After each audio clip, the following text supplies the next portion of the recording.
I go to college, I work, I cry, I laugh, I have a good time. I make sure that I get what I need to do to survive. I do what I have to do. My name is Adam Mahmoud. That is my identity. But I am Doogie. That is who I am. There's a clear-cut difference between the two. I don't associate with the Adam part of me. That part came from my family that I do not associate with, and that last name came from my father, who is estranged from me. Doogie is who I've been. I am eccentric, I am funny, I am awesome. I was an outcast in the family. I was picked on a lot. Between my parents and my siblings, I felt extremely alone. I literally did not speak to any of them when I didn't have to. They all ganged up on me. My brothers and sisters formed like a clique against me. My father was just as bad. He beat me up all the time. I'd go to school, I'd get picked on there too. I hated it, hated my classmates.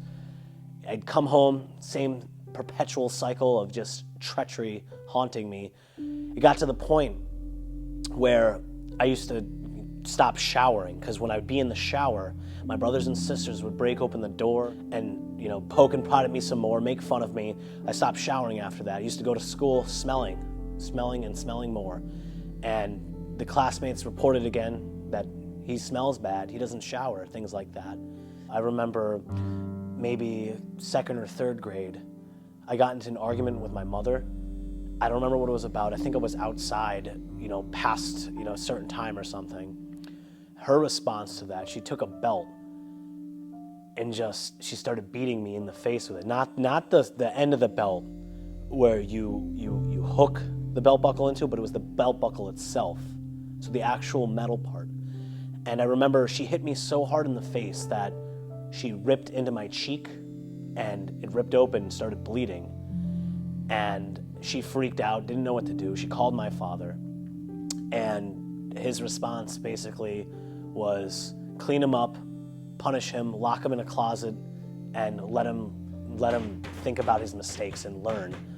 My parents called me out of school for the next probably week. They didn't want me to go in with, a big rip on my cheek. They wanted me to heal. They left me in that closet for a while.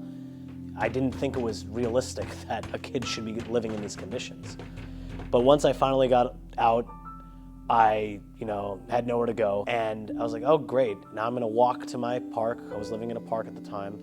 And I was like, there's no way I'm going to survive. After, pacing the park for hours, I crashed. I got really tired and I settled. There was a porta potty by the playscape I would always used to sleep on. And, I walked up to it and I was like, is this real life?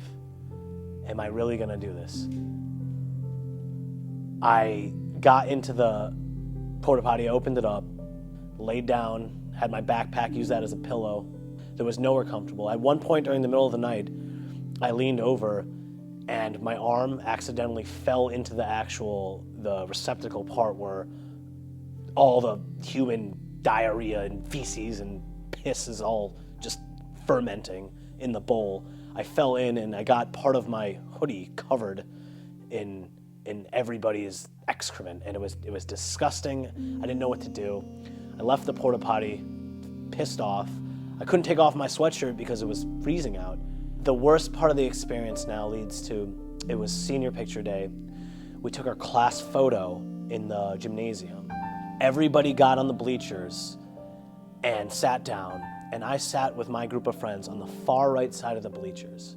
And the whole experience while they were setting up, my friends were laughing at me and they were pushing me and telling me that I smelled disgusting. And they knew I explained to them what happened the night before.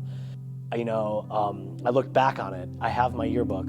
You can actually see in my yearbook, you can see a little space between myself and my friends. And you can see how everybody else in the entire photo is kind of scrunched up together. And then there's me sitting alone on the edge. And it's to this day, I look at my yearbook and it breaks my heart knowing why I'm at the edge and what happened that day and what happened the night that led up to that day. And it was a miserable experience.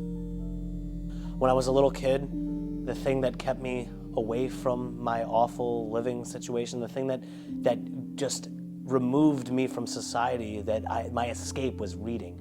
I would read and read. I would go to the library. I would take out books at school. I would buy books with money that I saved up, that I got from here and there, change I collected. I would always buying books, always immersing myself in alternate realities and dimensions. Before I was introduced to drugs and alcohol, that was my drug and alcohol, was reading and then writing. And I knew I wanted to share my journeys and my experiences. So as a little kid, I kept saving up everything I ever wrote. Journals after journal, notepad after notepad, poem after poem, and I just wrote stories and ended up compiling, 500, 600, 700 pages worth of material. And I knew that what I wanted to do when I grew up was become a writer, become an inspiration to other people. It was March 17th, 2013.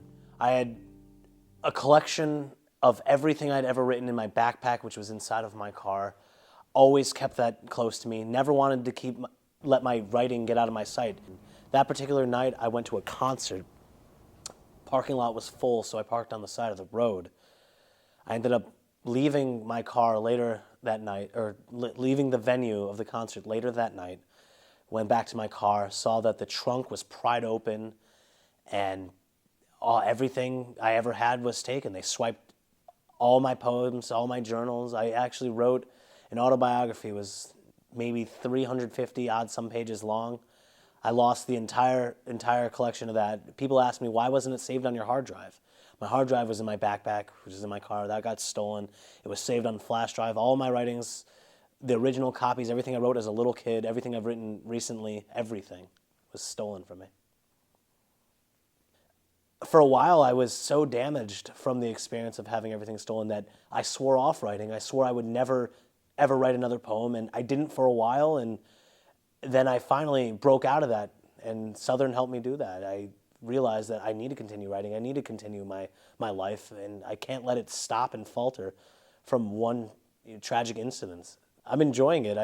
I feel a whole new burden of responsibility on me. I feel like this is where I belong. I'm always, like I said, always wanted to do writing, and now that I'm focused on poetry, I can set my mind on the next 2 years. I can rebuild my collection. After everything got stolen from me, I had a professor at Central, actually. This is before I graduated. And he walked me through the process physically and emotionally, and he told me this is a chance for me to start fresh, start new, start my life over, start rewriting everything. And that's what I'm doing. I'm glad I got accepted in the program.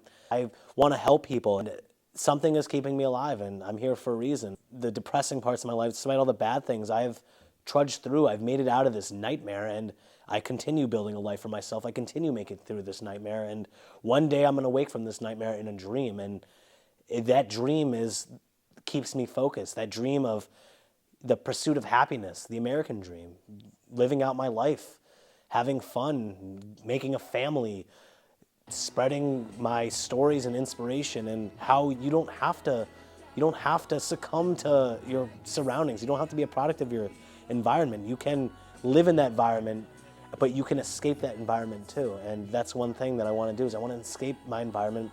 I want to show the world that you can come from nothing.